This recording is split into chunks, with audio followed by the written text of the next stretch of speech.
sou o professor Anderson Rocha, nós vamos começar agora mais uma aula de Direito Administrativo e cumprindo aqui uma exigência do edital, nós vamos agora apresentar para vocês duas leis estrangeiras que estão presentes no seu edital e existe uma dificuldade muito grande em estudar essas duas leis, porque, como são leis alienígenas, né, não se espantem com o termo alienígena, porque esse termo alienígena não é invenção minha, não.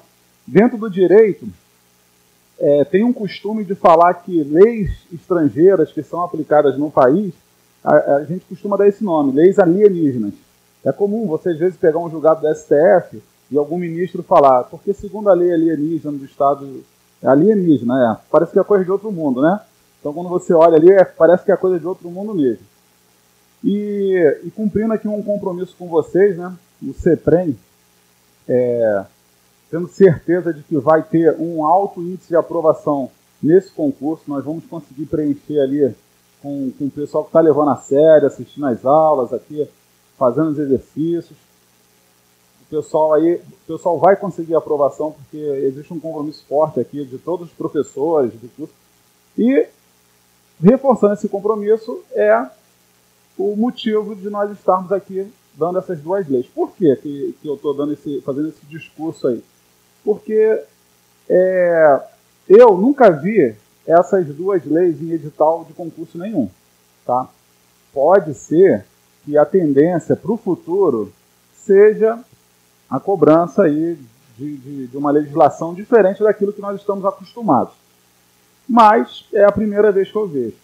E aí a gente tem que sair da nossa zona de conforto, né? E estudar. Sentar a bunda na cadeira, estudar e tentar descobrir primeiro essa legislação, onde é que está e tudo. E aí começou toda a dificuldade. Bom, não é fácil achar essa legislação. Então, eu preferi montar uma aula de maneira que nós vamos comentando o que a lei traz, o sentido da lei, para que vocês tenham conhecimento dos aspectos que essa lei traz. E por ser algo novo, algo que vocês não vão encontrar legislação em lugar nenhum, vocês não vão, provavelmente, não vou dizer curso nenhum porque eu não conheço todos os cursos, mas muitos cursos preparatórios para a Petrobras não vão dar essa lei. Não vão dar. Entendeu? E por que não vão dar? Porque é exigido de um professor que ele estude coisa nova. E às vezes o camarada já está numa batida tão frenética, aí ele vem com um discurso de que, isso aqui, pela minha experiência em concurso público, isso aqui pode não cair, isso aqui não vai cair. Bom, está no edital, pode ser cobrado, e banca de concurso é caixinha de surpresa. É claro que nós temos incidência de mais assuntos que caem, outros que não caem, mas, bom, está no edital, nós temos que comentar a lei, temos que trazer algum aspecto para que, pelo menos, vocês saibam do que se trata essa lei, né? Então, primeiro, aí o que eu vou fazer? Eu vou disponibilizar esse slide aqui que eu montei, com todo carinho, eu vou disponibilizar no ambiente virtual para vocês, que aí vocês utilizem esse slide como base, tá? Para estudar. Na internet vocês não vão achar muita coisa, então eu tive que recorrer aí a alguns colegas que já atuam na área de auditoria, que já conhecem alguma coisa, porque são leis que tratam são várias ciências do saber. Então ela pega conhecimentos da área da administração, da área do direito, da área tributária, da área de contabilidade, e aí um pouco da dificuldade de assim, um operador de direito entender, ou somente aquela pessoa da administração entender, porque ela junta vários conhecimentos. Já as outras duas leis, que é aquela Sarbanes-Oxley, não sei se pronunciar, tá? Meu inglês é muito básico, é um inglês The Book is on the Table Yes é o máximo do meu inglês. E são leis são leis feitas, vocês vão ver, são duas leis, uma americana e uma inglesa. E aí essa lei da Sarbanes e o COSO, eu acertei com o Joelson, que o Joelson, eu falei, Joelson, eu consegui um material, eu li, entendi alguma coisa, mas tem muita coisa de administração. Então eu não vou conseguir. Ele vai bater o olho e vocês, provavelmente, quando ele começar a dar essa aula para vocês vão ter mais facilidade de entender e aprender até do que eu. De repente, depois, vocês até, professor, olha só, é isso. Mas é bem interessante, é bem prático, né? As coisas da administração ali, elas se mostram bem práticas, né? Você consegue visualizar o processo, como é que funciona. Eu achei bem interessante. Mas não é da minha seara, eu não vou conseguir.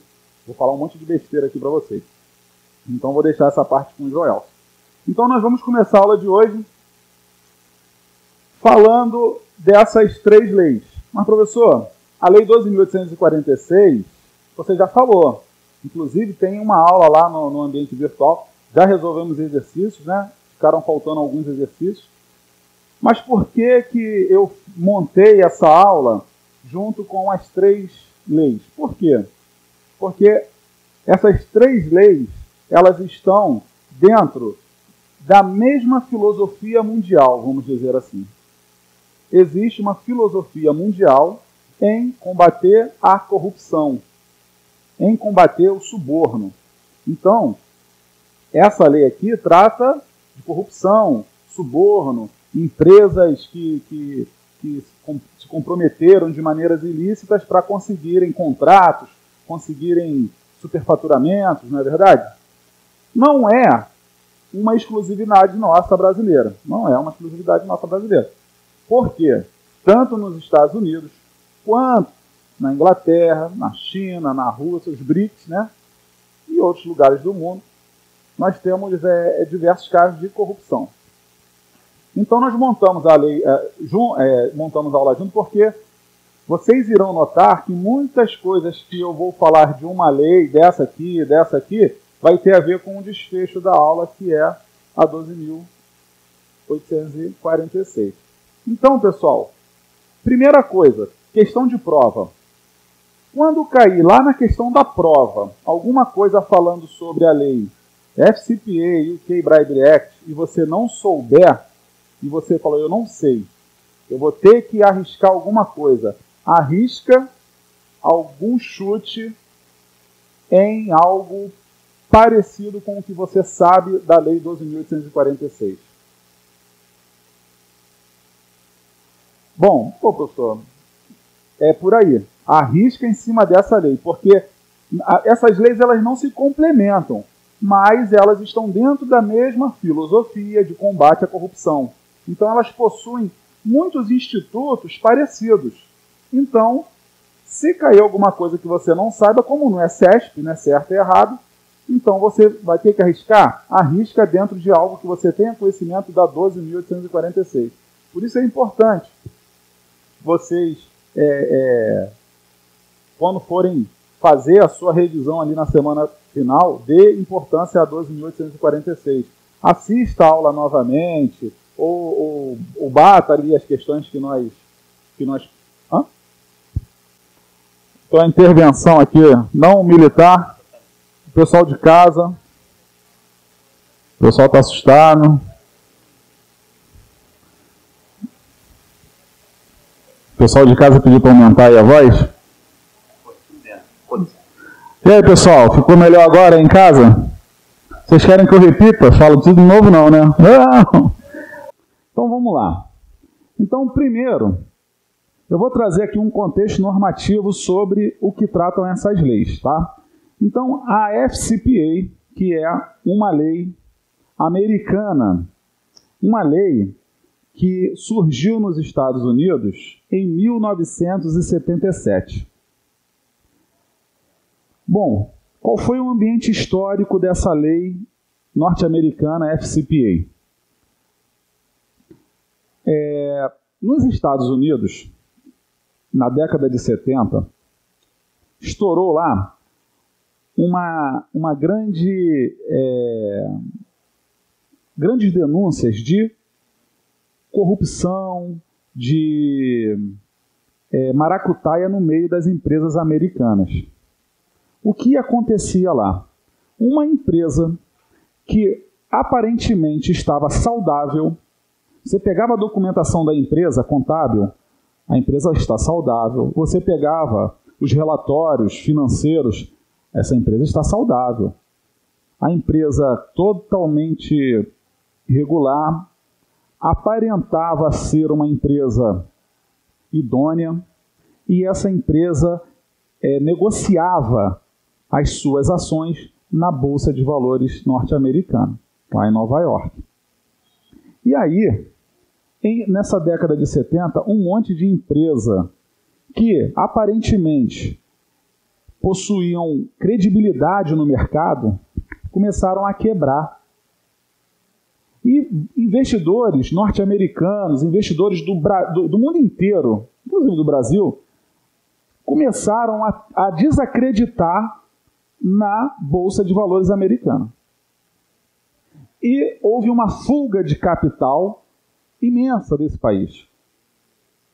Estados Unidos, um país capitalista, empresas atuando no mundo inteiro, de repente se vê perdendo capital em pessoas não acreditando na Bolsa de Valores, e a cultura lá de investimento em Bolsa de Valores é muito forte, mais forte que aqui no Brasil, fez com que essa lei fosse discutida e fosse elaborada nessa década de 1977, com um forte viés o quê?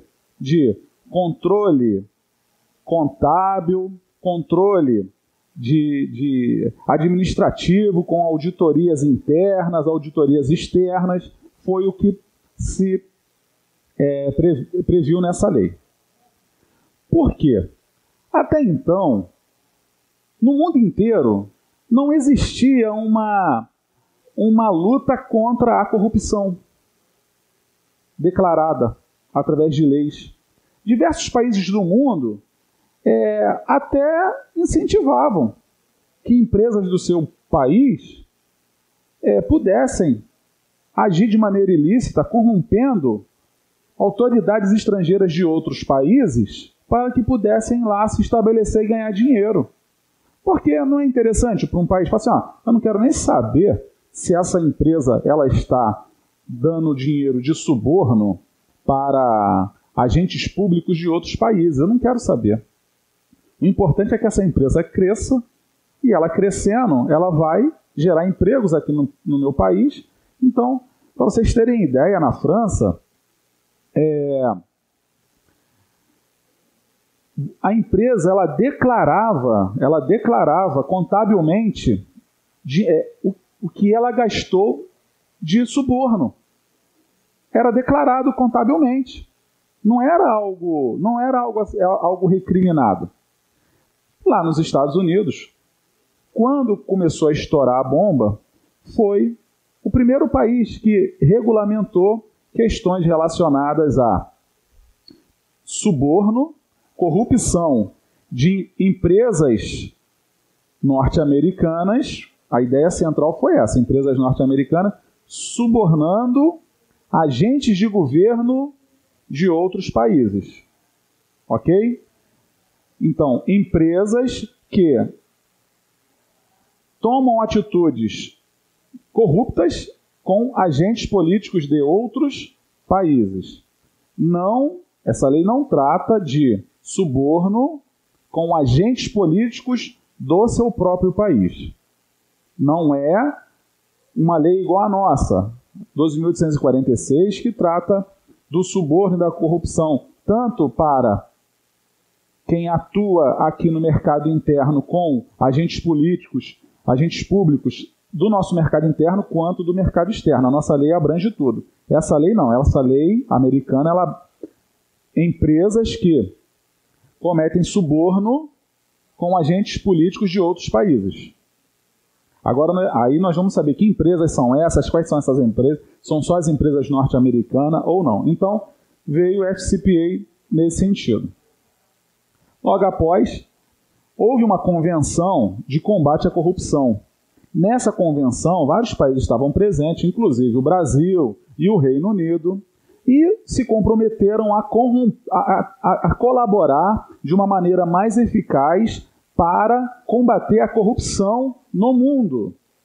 Combater essa corrupção no meio das empresas no mundo. E aí o Brasil se comprometeu, assinaram a convenção, e o Brasil editou a Lei 12.846 em 2013 e o Decreto 8.420 de 2015, que são leis que tratam da corrupção no meio empresarial, que nós estudamos ela. E o Reino Unido, não é só a Inglaterra, mas sim o Reino Unido, em 2011, que entrou em vigor, a UK Bribery Act, que é a lei anticorrupção do Reino Unido, aqui a lei anticorrupção brasileira e aqui a lei anticorrupção americana. Por isso que eu falei com vocês que se cair alguma coisa na prova que vocês irão analisar e vem tratando da FCPA ou da UK Bribery Act, se vocês ficarem na dúvida, vai por tudo aquilo que nós falamos nas nossas aulas sobre a Lei 12.846. Entenderam? Então, o contexto normativo é esse. Vamos lá, primeira pergunta.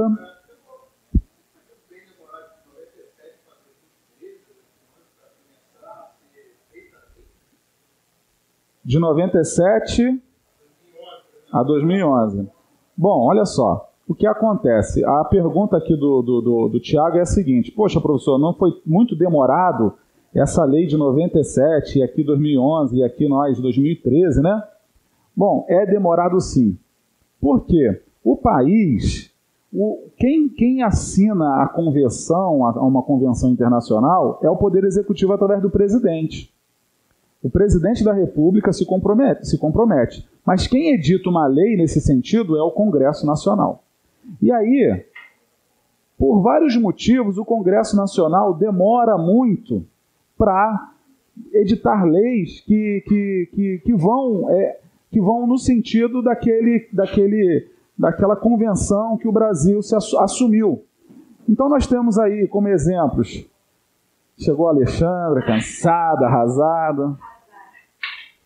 Então um exemplo é o Pacto de São José de Costa Rica, que foi assinado em 1992. E até hoje nós não temos leis que colocam em prática, até hoje nós não temos leis que colocam em prática tudo que está na convenção, no Tratado de São José de Costa Rica.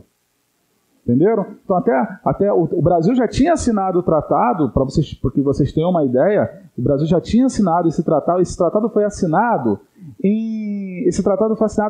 antes de 80, foi em 78, acho que foi 78. O decreto do presidente foi de 92, já era para estar valendo já há muito tempo no Brasil. E durante muitos anos uma pessoa era presa até por dívida. Um devedor, ele podia ser preso. Um devedor fiduciário, ele era preso no Brasil. Ele deixou de ser preso porque de tanto baterem na porta do judiciário e falar assim, olha só, Convenção Americana, Convenção Pacto de São José de Costa Rica diz que ninguém pode ser preso por dívida, a não ser o devedor de alimento. Você, Tiago, que não está pagando a pensão do seu filho, pode ir preso. Pode ir preso. Então, a única prisão por dívida aceita no Brasil é a do devedor de alimentos. Então, olha quanto tempo que nós temos e o que foi assinado na convenção não entrou. Então, os países demoram mesmo. A questão do Reino Unido é porque envolve toda uma situação de União Europeia. Então, o Reino Unido, você hoje está tendo discussão sobre se a Irlanda do Norte e a Irlanda do Sul vão continuar sendo Reino Unido, porque ela não sabe se a Irlanda do Sul vai ficar com o Reino Unido ou vai ser União Europeia, que o Reino Unido agora não é mais da União Europeia. Então, é um continente muito, muito fechado e as coisas demoram mesmo. E aqui no Brasil também demora. Na verdade, essa lei aqui, ela só saiu do papel por causa daquelas passeatas que nós tivemos em 2013. que o povo foi para a rua, quiseram invadir o Congresso, lembra? Que aquele cinegrafista levou um rojão na cabeça e faleceu, e foi aquela confusão toda aqui no Rio de Janeiro, em Brasília. E aí então o presidente Dilma Rousseff é que tirou isso do papel. Por quê? Essa lei trata de punição para as empresas que corrompem, isso tudo. E aí, a maioria das pessoas que estão no Congresso, que nós votamos, são o quê? A maioria, empresários. Todo mundo lá tem uma empresa, é dono de alguma coisa. Eles vão votar leis contra o interesse deles? Então, por isso da demora. Por isso demorou a surgir. Então, as coisas acontecem não tão rápido mesmo. E questões de direito, porque é o seguinte, o direito está sempre na retaguarda, o direito nunca está na vanguarda. O direito, tipo assim, ele deixa a coisa acontecer para depois vir e criar uma norma. O direito ele não cria a norma antes que aconteça. Porque o direito ele acompanha a sociedade. Então, até pouco tempo atrás, o camarada adultério era crime. Olha que absurdo. Nós não teríamos cadeias no Brasil que pudessem suportar tantas pessoas que ficariam presas. Porque adultério era crime. O nosso código é de 1940 e lá vai fumaça. Código Penal. Entendeu? A sala de aula estaria vazia hoje. Nós teríamos que botar um telão dentro de Bangu 2, Bangu 3 para o pessoal assistir a aula.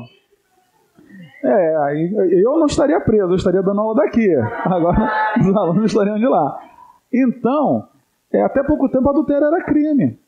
Mas por quê? Porque quando o Código Penal foi criado naquela época, a sociedade era uma sociedade totalmente conservadora. Entenderam? E aí, conforme o passar do tempo, as regras foram mudando, a sociedade foi mudando e o direito acompanha essa mudança. Ok? Então, é lento mesmo. Tá bom? Então, vamos agora ver o que é que trata a lei FCPA. Tá? Então, a FCPA, ela tem um intuito, né? O intuito não só da FCPA, mas das outras, é forçar com que as empresas que têm atuação em determinados países não realizem corrupção em lugar nenhum do mundo. Então a intenção é essa, olha, a empresa pode ser americana, brasileira, inglesa, da Argentina, para qualquer empresa. A ideia é que essa empresa não pratique corrupção em lugar nenhum do mundo. Evitar que as empresas exportem a corrupção. Bom, esse texto aqui está na exposição de motivos da FCPA. A exposição de motivos é o seguinte, é um texto que acompanha geralmente as leis, dizendo assim, olha, essa lei foi criada por causa disso, daquilo e daquilo. Então, o que é que está escrito lá na exposição de motivos? Para que vocês entendam o sentido maior da FCPA. Olha, a prática de suborno corporativo é um mau negócio. Em nosso sistema de mercado livre, é fundamental que a comercialização de produtos ocorra com base no preço, qualidade e serviço. Suborno é fundamentalmente destrutivo deste princípio básico.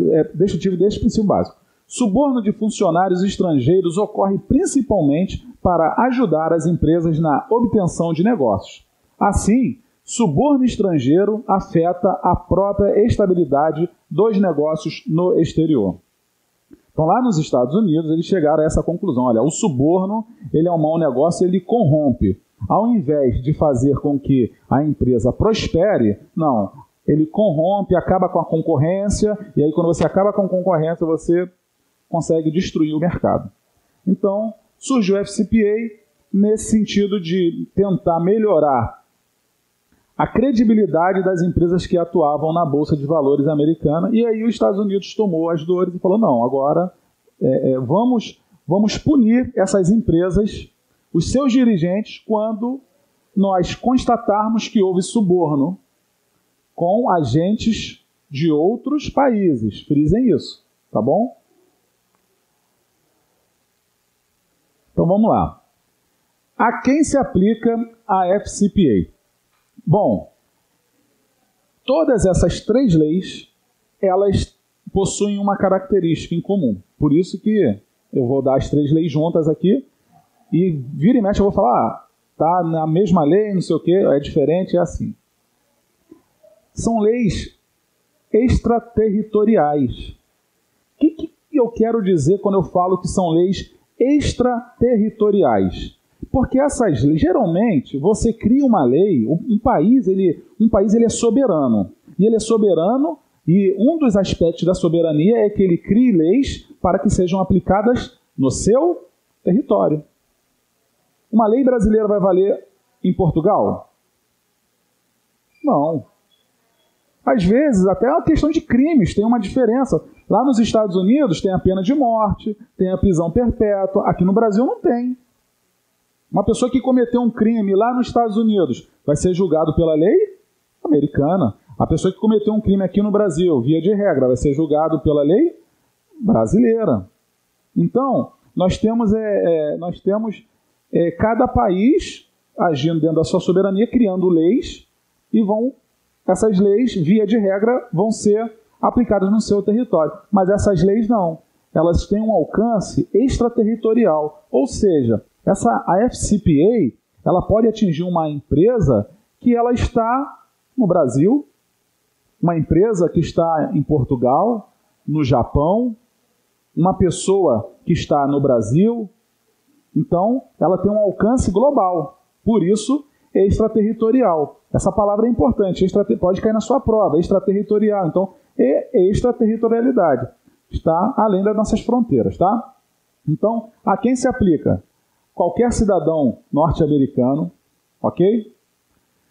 Subsidiária norte-americana ou brasileira em território norte-americano. Aqui brasileira, qualquer país do mundo, tá, gente? Eu botei brasileira, mas pode ser qualquer outra empresa, a paraguaia, a boliviana, que atue no território norte-americano. Empresas que possuam na sua Constituição capital norte-americano. Empresas estrangeiras que tenham negócios ou conexões com os Estados Unidos. Uma importadora, uma exportadora, uma empresa... Eu tenho uma conhecida que ela tem uma fábrica de frangos, cria frango lá, não sei para onde. Ela é de Nova Iguaçu. E ela estava querendo exportar frangos para o mercado americano. Falei, olha, cuidado que tem a lei FCPA, se você for fazer, lá o nosso escritório está trabalhando com consultorias nessa área. Por quê? Vocês vão entender o que essas leis estão gerando dentro do mundo jurídico até. Existem hoje escritórios que estão se especializando no estudo dessas leis para prestarem consultoria às empresas que querem atuar fora do mercado. No comércio exterior, quer exportar alguma coisa, e não só atuar fora do mercado. Vocês vão ver umas situações interessantes onde se aplica a FCPA também. Então, olha só. E não adianta dizer que não há o conhecimento da lei, porque o não conhecimento da lei não vai isentar de punição. A empresa aqui brasileira, um exemplo, que quer exportar o frango, aí a dona fala assim, mas eu nem sabia que existia isso. Não adianta, entre outras situações específicas. Olha, qualquer cidadão norte-americano, na verdade, aqui, qualquer cidadão do mundo, tá? Qualquer cidadão do mundo. Porque o que acontece? Quando eu montei essa aula, eu estava lendo muito os regulamentos norte-americanos e tal, então vinha falando qualquer cidadão. Só que quando você vai estudando, você vai vendo que é qualquer cidadão do mundo. Qualquer cidadão do mundo e qualquer empresa do mundo que pratique corrupção, e essa prática de corrupção vai envolver alguma coisa com os Estados Unidos. Bom, quem se aplica essa lei no Brasil? Então vamos lá. Empresas brasileiras com negócios subsidiárias ou listadas na Bolsa de Valores norte-americana. Então, todas as empresas brasileiras que fazem negócio com empresa americana, que possuem subsidiárias ou estão atuando na Bolsa de Valores americana, elas estão na FCPA. A Petrobras tem ações negociadas na Bolsa de Valores americana? Tem. A Petrobras não tem um monte de negócio nos Estados Unidos? Pasadena? Não tem Pasadena? Aqui, ó, FCPA. FCPA aplicou uma multa milionária. Através da FCPA, o Departamento de Justiça americano O DOJ, falei bonito agora, né? DOJ aplicou uma multa milionária na Petrobras, no grupo JBS. Eu vou comentar esses casos aqui com vocês. Foi a aplicação da FCPA. Então, empresas e indivíduos brasileiros estão sujeitos à FCPA. Se efetuarem diretamente ou por meio de intermediários um pagamento indevido em território americano ou que passe por lá, que transite por lá. E as holdings, que são responsáveis por atos de suas subsidiárias, elas controlam outras empresas. Então, vamos supor que uma empresa norte-americana ela tenha uma pequena empresa no Brasil que trabalham vinculadas. Essa pequena empresa no Brasil está sujeita à aplicação da FCPA. Vamos supor que um ato de corrupção utilizou um banco norte-americano para que pudesse ocorrer. O empresário estava nos Estados Unidos e sacou o dinheiro do banco norte-americano para pagar um suborno a um político japonês. A empresa brasileira, o empresário brasileiro, o político que ele foi subornar é japonês, mas ele estava nos Estados Unidos e sacou o dinheiro do banco. Aplica-se a FCPA? Aplica. O caso da Friboi é justamente esse. Ele utilizou ferramentas financeiras disponíveis nos Estados Unidos para corromper agentes políticos brasileiros. A FCPA pegou eles. Pessoal, é tão interessante que eles utilizam situações da seguinte forma. Se você utilizar qualquer ferramenta, utilizou o correio norte-americano para enviar uma correspondência. Quando a lei foi criada, a lei falava de correio, para enviar uma correspondência ou enviar um pagamento. Estava subordinado à FCPA. Hoje nós temos o correio o quê? Correio o quê? Eletrônico. Se uma empresa utilizar o Gmail para corromper, para tratar de negociações de suborno e corrupção com uma empresa paraguaia, a empresa é brasileira, a autoridade é paraguaia e ele utiliza o Gmail ou o Yahoo, o provedor desses e-mails é onde? É nos Estados Unidos. Vai passar por lá, não vai passar por lá? Passou por lá? Aplica-se a FCPA. Ou seja, a FCPA ela vai ser aplicada a praticamente todos. Concordam? Então ela tem uma abrangência, uma aplicação para todos. Facebook, então, né? Na verdade, tudo é pelo Facebook, né? Então, pessoal, conseguimos entender a quem se aplica a lei, a história da lei, como que surgiu. Tá tranquilo até aí? Tá suave? Então vamos caminhar. Bom, qual é o enfoque da FCPA? Qual é o enfoque? Ela tem dois enfoques, né? Um enfoque que é legal e um enfoque que é contábil. É onde ela trata de questões de contabilidade. Então, no enfoque legal, ela tem aplicações na área civil e criminal. Civil e criminal, tanto para pessoas jurídicas quanto para pessoas físicas. A nossa lei 12.846, não tem um enfoque criminal para as pessoas jurídicas. Ela tem um enfoque o quê? Civil administrativo, lembram disso?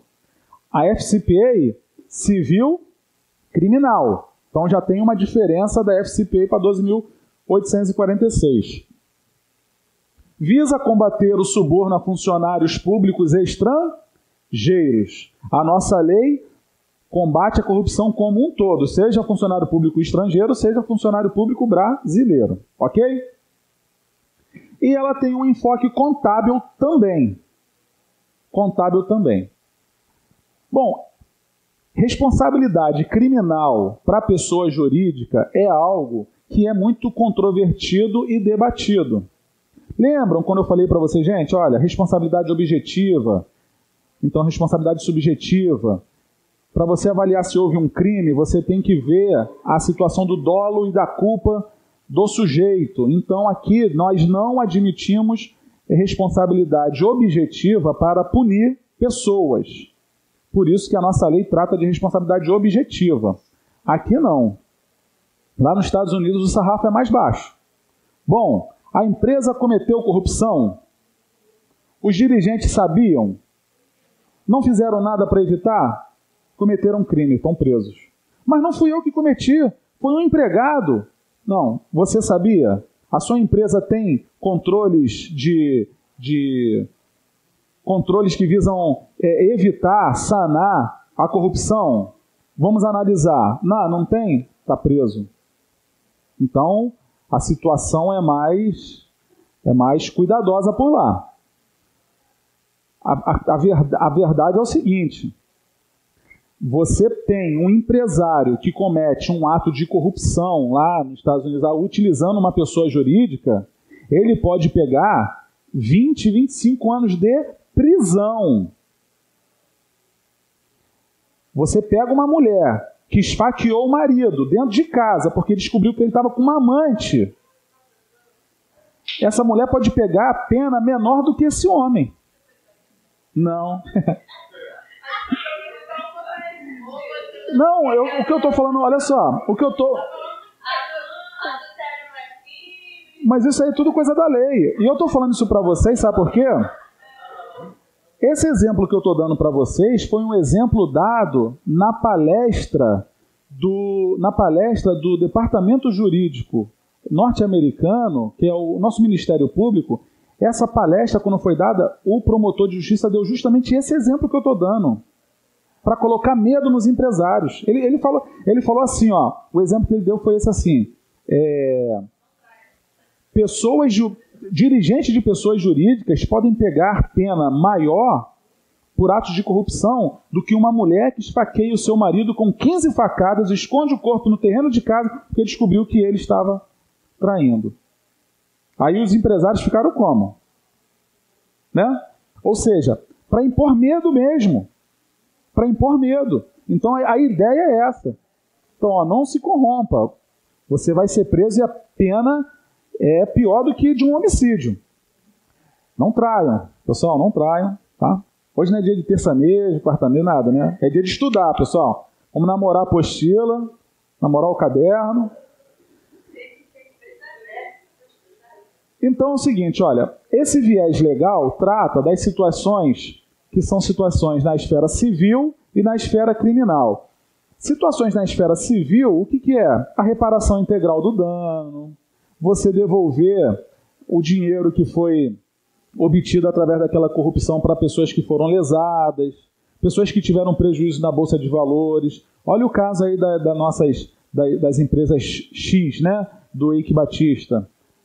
Que tinham transações na Bolsa de Valores e tudo, e entraram com grande credibilidade. Depois, quem aplicou dinheiro naquelas empresas perdeu, foi muito dinheiro. Então, essa situação civil e criminal. Tá? Um outro lado da lei, da FCPA, é essa questão aqui contábil. Ela tem um enfoque muito grande em controles contábeis. Então, assim, controles internos, transparência de contas, auditoria interna, auditoria externa, tudo tem que ser contabilizado, qualquer saída tem que ser contabilizada, e tem que ser contabilizado de uma maneira que seja inteligível, que qualquer um possa ler e entender. Não é uma contabilidade obscura. O fato de você não fazer a contabilidade de algum gasto ou contabilizar de maneira obscura é crime. É a maior transparência possível. Então, olha, atenção, FCPA define como crime não apenas o pagamento de propina em si, mas também todo e qualquer pagamento feito por empresas listadas na Bolsa de Valores norte-americana que não esteja registrado devidamente e de forma clara e precisa. Poxa, professor, caramba, então a empresa tem ações lá na Bolsa de Valores, e só o fato da contabilidade dela, o contador dela ter esquecido de ter feito algum registro, é crime. A FCPA, ou seja, a coisa é levada mais a sério. Por que isso? Porque lá na década de 70, através dos registros contábeis, através de todas aquelas auditorias internas e externas, as empresas se apresentavam saudáveis e estavam, quebradas. Pessoas comuns botavam as suas economias de vida inteira comprando ações de valores e depois aquele dinheiro virou pó. E aí, tudo tem que estar devidamente contabilizado de maneira clara e legível e pública, para que qualquer um do povo possa acessar a página da empresa e ver lá o seu balanço, ver tudo. Está na Bolsa de Valores? É público. É isso aí. Estão conseguindo entender a ideia, né? E aí, FCPA traz um conceito de funcionário de governo.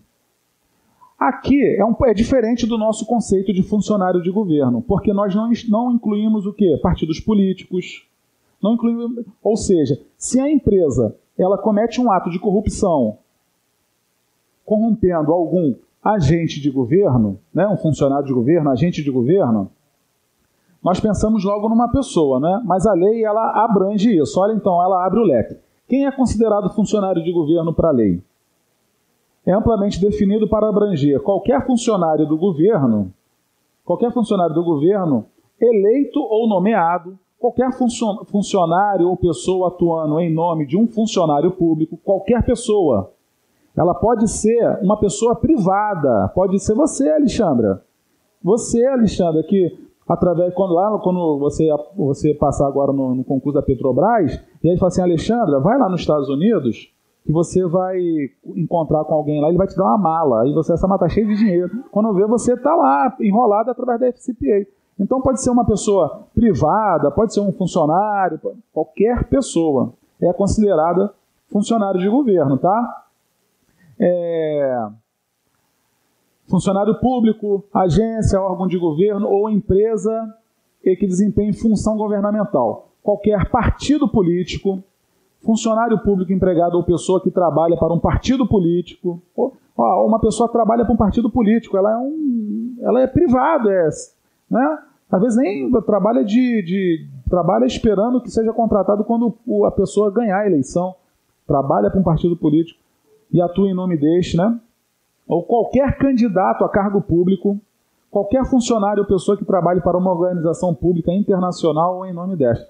Então, veja que o leque funcionário de governo é muito grande. Ok? Então, é até cansativo. Quando você para ler a lei, ela vem trazendo, ela repete muita coisa, fica repetindo. Então, funcionário de governo é algo que ela repete toda hora. E aí você para ler e fica, não, estou lendo a mesma coisa, que você já leu lá em cima, está lendo de novo. Então, ou seja, qualquer pessoa que atue em nome de alguém que seja do governo ou de partido, mesmo sendo privado, é considerado funcionário de governo. Ok? Vamos lá. A FCPA ela obriga empresas a adotarem e manterem um sistema interno de controles contábeis suficientes para evitarem a adulteração das contas, bem como apresentarem anualmente e trimestralmente demonstrações contábeis de suas transações financeiras globais, sob pena de severas sanções cíveis, administrativas e criminais. Pessoal, esses demonstrativos contábeis, eles devem ser anuais e trimestrais. Então, algumas demonstrações contábeis a lei traz que são trimestralmente, outras anualmente. Vocês não são contadores, o concurso não é para contador, não acredito que a prova vai perguntar algo tão detalhado. Porque tem tanto documento contábil que a lei traz que é impossível que uma pessoa saiba. Nem um contador que trabalha na área vai saber, ele vai ter que pegar a lei para ver o que ele tem que apresentar trimestralmente, o que é anualmente, ok? Então, a lei obriga que as empresas mostrem, né, a sua contabilidade trimestralmente e anualmente. Não é de 6 em 6 meses, não é tudo no ano só, ok? Então registrem isso aí. deve-se registrar com muito cuidado e precisão o motivo e o tipo de pagamentos realizados, pois algum deles, mesmo quando permitidos no termo da FCPA, poderão, não obstante, violar a FCPA se não forem registrados completa e precisamente nos livros de registro. Então, mais uma vez, houve um pagamento que era lícito, que era legal, mas ele não foi registrado contabilmente, não foi registrado de uma maneira inteligível, a empresa está cometendo um crime segundo a FCPA. Então, olha a responsabilidade do setor de contabilidade dessas empresas. Só as empresas norte-americanas? Não. Foi o que eu falei, está sujeito a todas. Ok? Bom, órgãos que combatem, né, órgãos que combatem essas apurações, órgãos que fazem valer a FCPA. Lá nos Estados Unidos nós temos dois órgãos, tá? Nós temos a SEC, que é como se fosse a nossa CVM aqui, que controla as ações no mercado de valores, Comissão de Valores Imobiliários. Lá é a SEC. Então, as empresas que possuem ações na Bolsa de Valores, elas serão avaliadas, né, por esse órgão aqui, SEC. Né? O símbolo deles é essa águia aqui, eles gostam muito da águia, né? E o DOJ, Departamento de Justiça americano, é que apura as demais empresas que não possuem ações na Bolsa de Valores americana. Então, a empresa que vende frango aqui da minha conhecida, uma exportadora, se for pego alguma fraude, quem é que vai avaliar? DOJ. Ok? A Petrobras, SEC. Ok? Então, questão de prova, tá? Isso aqui pode cair, hein? Saber quem é que vai avaliar quem quer bem. A lei deixa bem claro essa situação. Ok? Então, são esses dois departamentos, tá? SEC e DOJ. Bom, quais são as penalidades que FCPA ela trata? Quais são as penalidades? Então, elas aplicam penalidades cíveis e criminais tanto para a pessoa física quanto para as pessoas jurídicas. Ok? As empresas vão receber multas altas, um dano reputacional e sanções administrativas. Os indivíduos vão receber multas e essas multas não podem ser pagas pela empresa. Podem ser presos e sofrerem um dano reputacional também. A cobertura da imprensa, tudo que a imprensa vai tratar sobre a questão de corrupção, de suborno envolvido nessa empresa, vai fazer uma propaganda negativa tão forte que às vezes a empresa até falha, até quebra. Então essas são as penalidades previstas pela FCPA. Notem que são penalidades muito parecidas até com a 12.846. A diferença é a questão da prisão, não é? Mas nós temos ali a questão do dano reputacional, que é a publicação da sentença, nós temos multas altas, né? E sanções administrativas também. A questão da punição da pessoa jurídica, uma pessoa jurídica hoje no Brasil, pessoa jurídica, ela vai cometer crimes quando se tratar somente de crimes ambientais. Lembra que eu falei isso com vocês? Quando acontecem crimes ambientais, aí a pessoa jurídica ela vai ser penalizada criminalmente. Ah, pessoal, eles vão botar a empresa atrás da grade? Como é que é isso? Não. Os seus dirigentes vão presos pelo cometimento de um crime ambiental feito pela empresa. E aí você não vai avaliar, não vai avaliar se houve a intenção do agente, do diretor, não. Bom, a tua empresa agiu de uma maneira tão displicente ou dolosamente que cometeu esse crime ambiental, os seus dirigentes poderão ser presos, os acionistas controladores e tudo. Às vezes o camarada nem participa das reuniões do conselho, mas ele tem voto ali, ele é capital votante, ou atua numa administração e nem participa, mas cometeu um crime ambiental, quando ele veio, está sujeito a ser preso. Existiam teorias que diziam que você tinha que comprovar você tinha que comprovar também a culpa dos seus dirigentes para que eles pudessem ser presos. Hoje já não é mais esse entendimento. Esse entendimento tem caído por terra. Então, lá nos Estados Unidos, não. Lá nos Estados Unidos, a empresa pode ser... as pessoas que estão por trás dessa empresa podem ser presas também. Bom, fica mais fácil da gente entender quais são os verbos, porque quando você tem um artigo que trata de um crime ou de uma punição, alguma coisa assim, sempre dá uma sublinhada no verbo, porque o verbo é o que vai dar a ação. O verbo é a ação. Então, matar alguém é cometer uma ação. Você está matando alguém, é uma ação, não é verdade?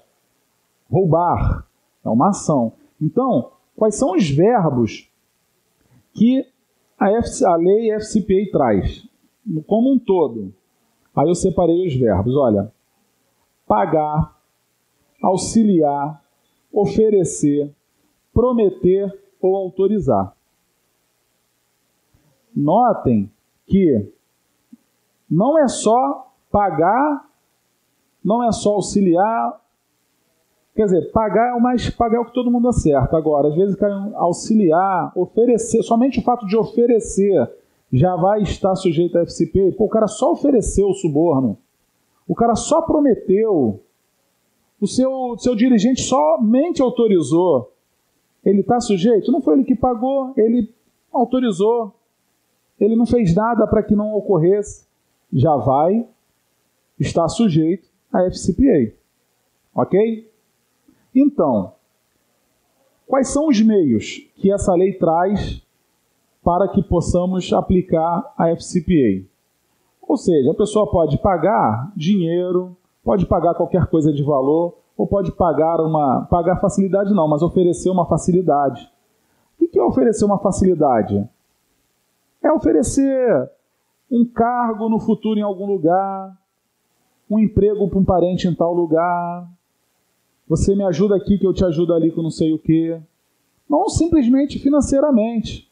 Uma facilidade para conseguir uma licença de alguma coisa, para poder construir, para poder fazer alguma coisa. Então, não é só o lado de dinheiro, financeiro da coisa. Então, envolve outras situações. Qual é o objetivo? A pessoa vai fazer tudo isso aqui, vai pagar um dinheiro para um agente com o intuito de corromper. Então, existe a intenção de corromper. Quem?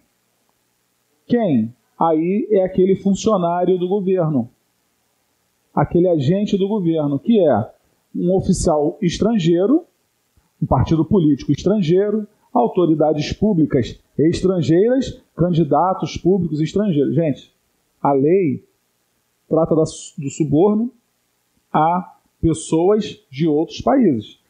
Cuidado com a pegadinha de prova. SPA, não sei o quê, ao suborno de empresas norte-americanas aos agentes políticos americanos. Está errado. A lei não trata disso. Acredito até que exista a lei, eu tenho certeza que existe uma lei que trata desse assunto lá nos Estados Unidos. Mas não é essa. E não vai cair na prova de vocês essa lei. É essa aqui. Então, a lei fala sempre agente de governo estrangeiro. Ok?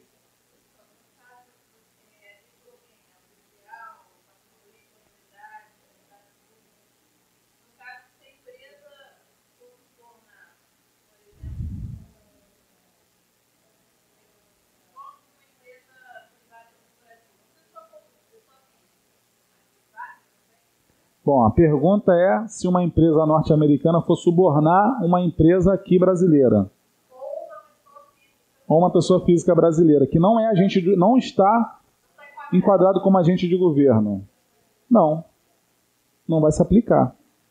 Porque a lei trata dessa relação empresa-governo.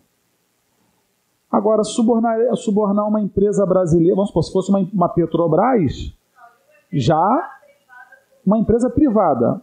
Mas subornar em que sentido uma empresa privada? Assim, para que algum funcionário agisse de maneira corrompida de, sei lá, vender mercadorias mais baratas para essa empresa. Porque geralmente corrupção e suborno está muito ligado ao governo. Você pode ver assim, uma situação de concorrência desleal, vamos dizer assim.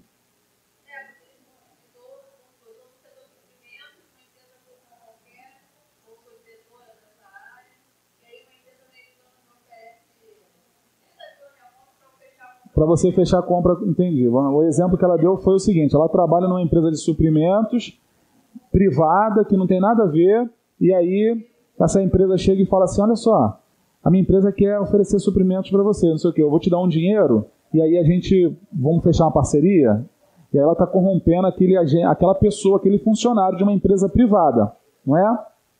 Não se aplica. Ligado à administração pública, agente de governo. É isso aí. Para conseguir alguma facilidade, alguma finalidade. Qual é a finalidade? Para conseguir manter ou encaminhar negócios ou ainda para obter qualquer vantagem indevida e ilícita junto a algum governo. Tá? Então essa é a intenção da lei. Está mais ligada à administração pública. Está totalmente ligado à administração pública, tá? Bom, olha só. Pode atuar de forma direta ou através de um parceiro. Foi o que eu falei. Um intermediário, uma pessoa que não é funcionário público, não é agente de governo, mas atua em nome deste. Então, é uma forma também de estar enquadrado na FCPA. Ok? Ficou claro? Vamos lá. Eu trouxe ali as estruturas dos artigos, né? Os verbos. Então, como é que eles se apresentam? Como é que se apresentam esses verbos lá? Auxiliarem, participarem, orientarem, comandarem, induzirem ou solicitarem a prática de uma violação do FCPA por outras pessoas. Então, qualquer pessoa que vai auxiliar, participar, orientar, fala assim, não, olha só, pode cometer isso, está respondendo pela FCPA. Olha como ela é abrangente. Auxiliarem materialmente um infrator da lei, seja de modo consciente ou negligente.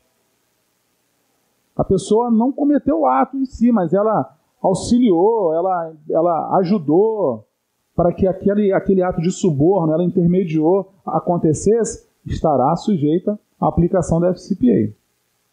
Combinarem com outras pessoas físicas ou jurídicas algum ato que viole o FCPA ou influenciarem a empresas a violar as disposições contábeis. Então,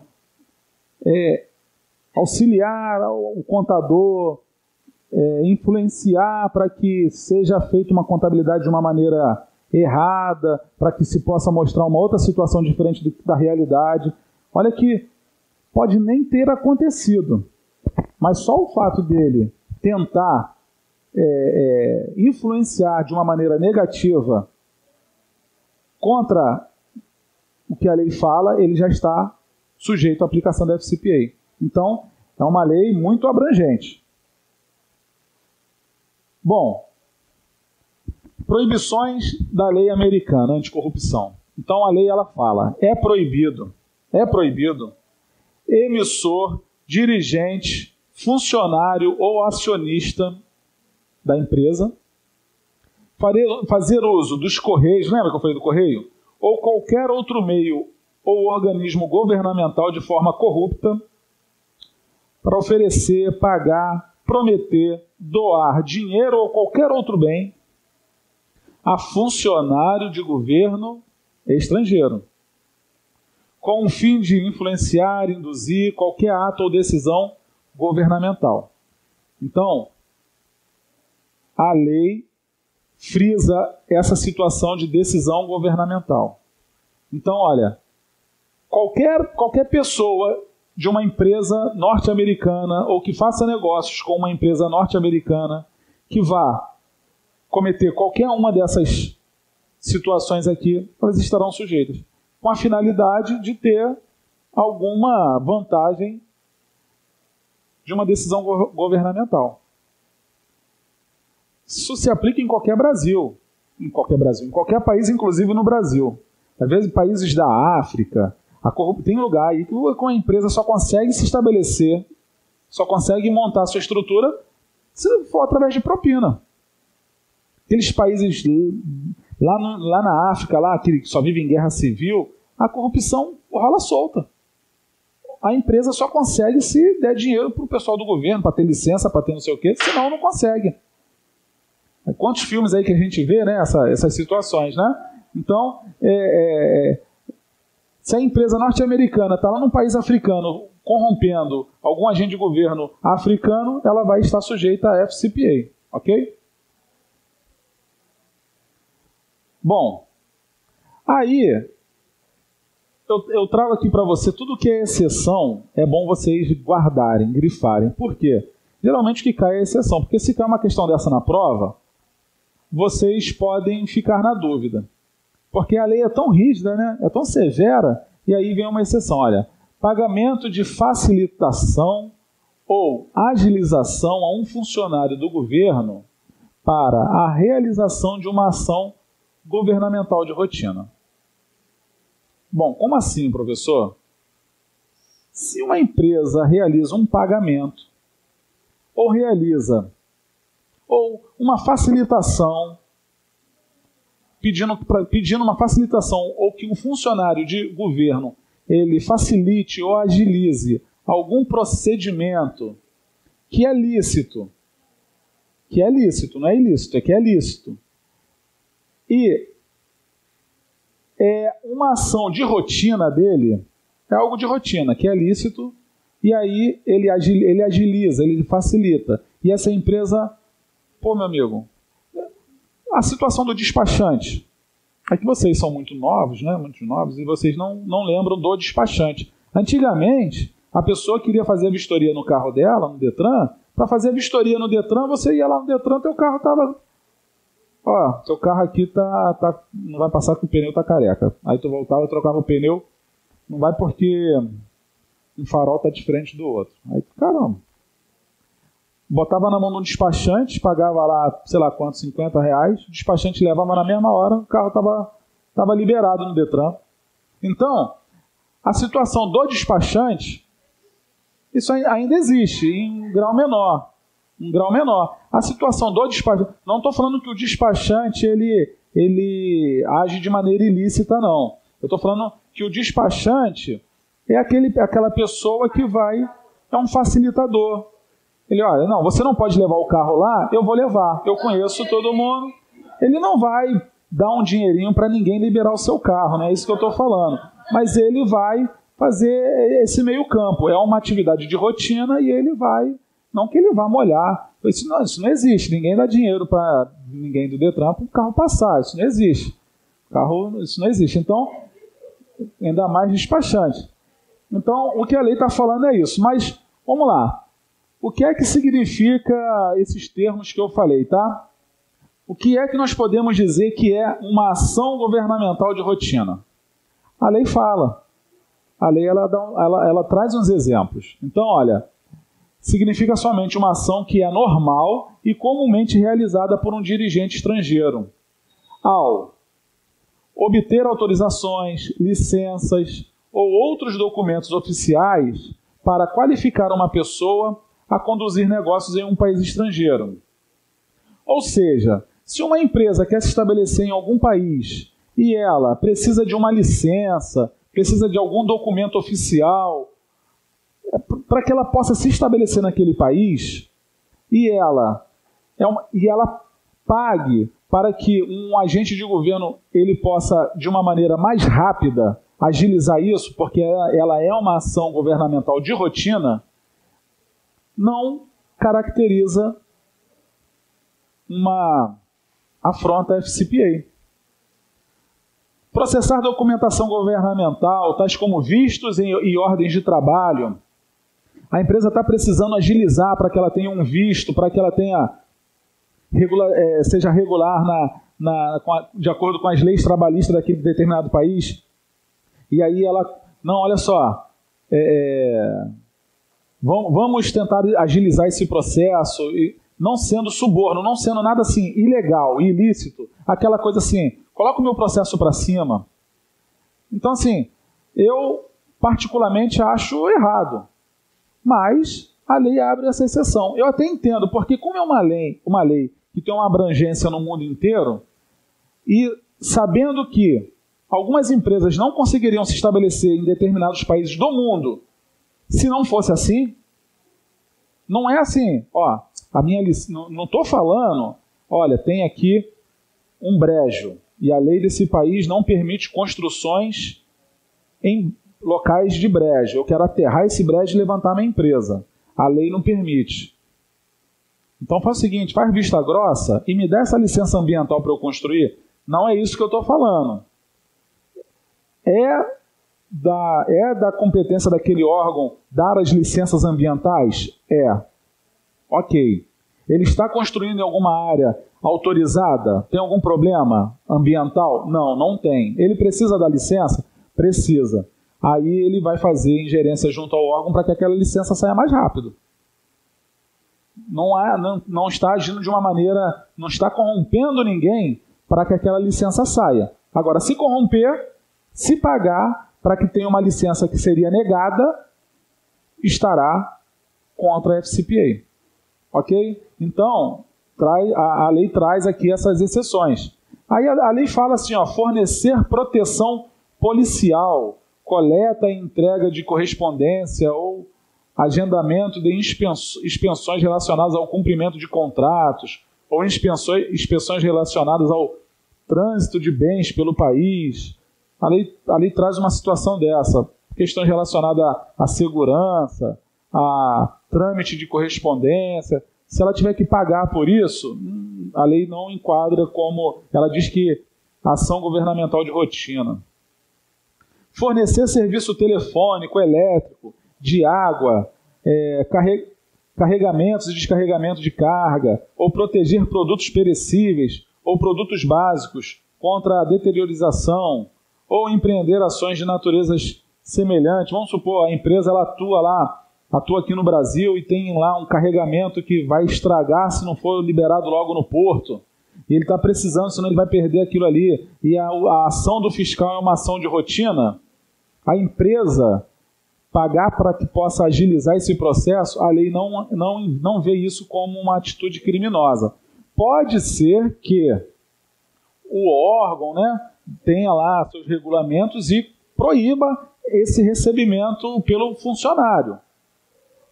Pode ser, aqui no Brasil é proibido, mas a gente está falando mundo, uma visão mundo. Essa lei é aplicada em todos os países do mundo. Então, determinado país do mundo, pode ser que não tenha uma proibição, o agente lá do governo dele possa receber. Não, vou receber aqui, doutor, pode deixar que vai agilizar isso aqui rapidinho, ó, essa carga vai ser escoada, rapidinho essa licença vai sair, pode ficar tranquilo, vai sair.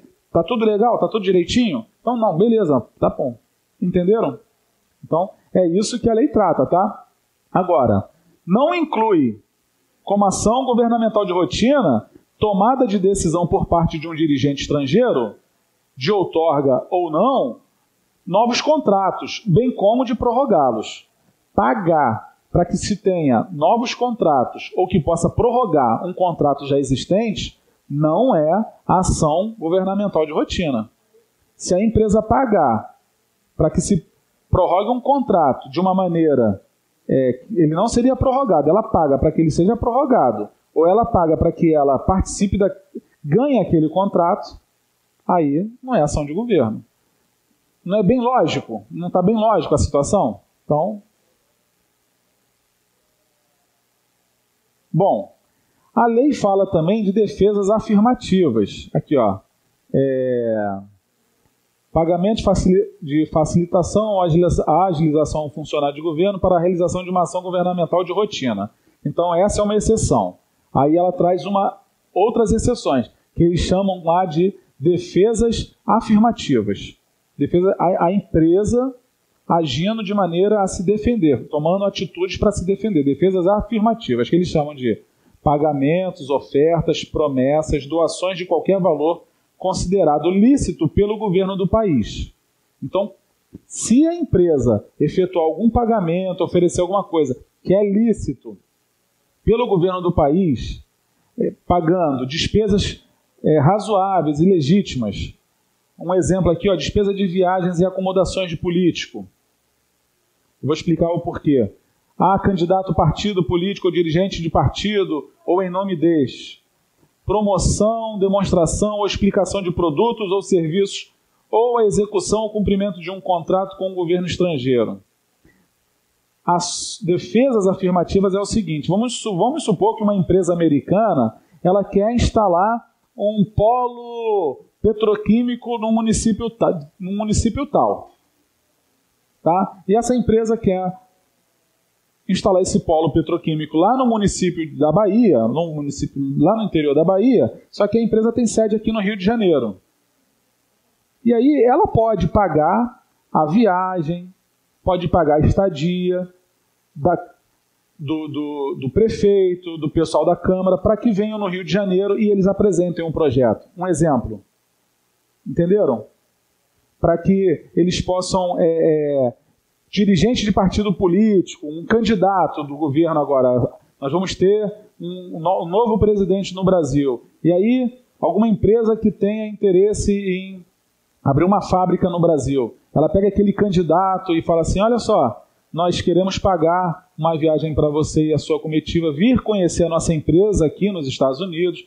Nós somos uma empresa séria, você conhecer a nossa estrutura, porque nós temos interesses em fazer negócios com o Brasil. E aí paga a viagem do futuro candidato aos Estados Unidos, ele vai ficar hospedado no hotel, tudo vai ser pago pela empresa. Isso daí eles chamam de defesas afirmativas. Então, é uma exceção. Eu queria chamar a atenção de vocês para essas duas exceções, porque pode acontecer de cair na sua prova justamente isso. Ele bota uma situação, pagou a despesa de um candidato de um partido político para mostrar e conta lá a historinha. A FCPA veda esse tipo de ação? Não, ela chama de defesas afirmativas. Ok? Então, tem que analisar como que a questão vai vir, porque nem tudo é...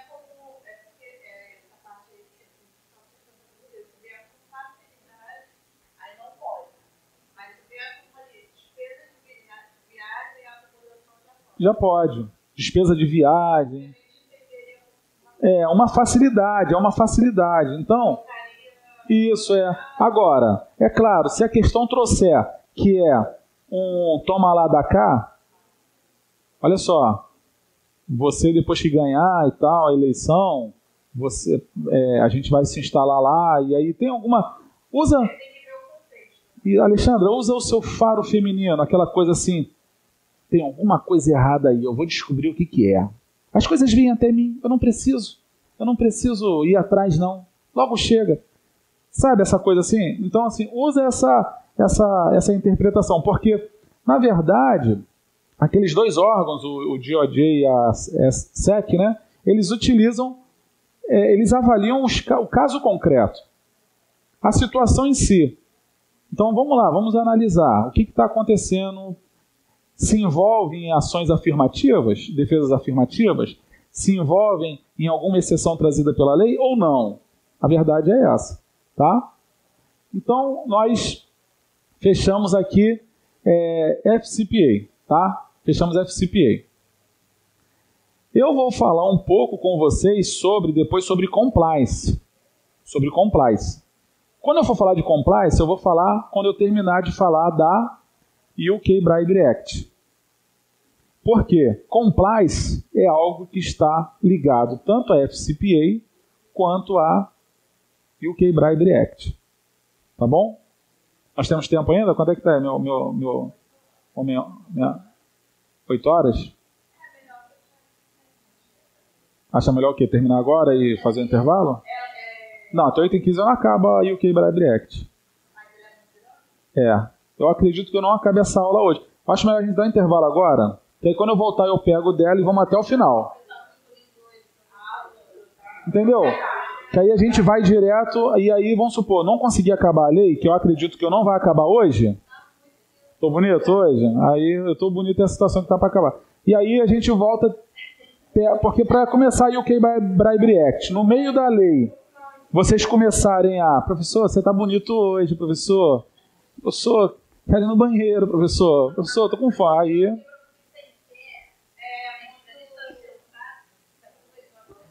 eu que estou em pé não sinto, vocês estão sentando, mas eu que estou em pé, quando eu saio daqui, estou doido para sentar. Doido para sentar que eu fico com o pé doendo. Meu pé fica doendo. Então vamos fazer isso, tá? Então vamos dar um intervalo agora, e aí depois nós voltamos para falar da UK Bribery Act.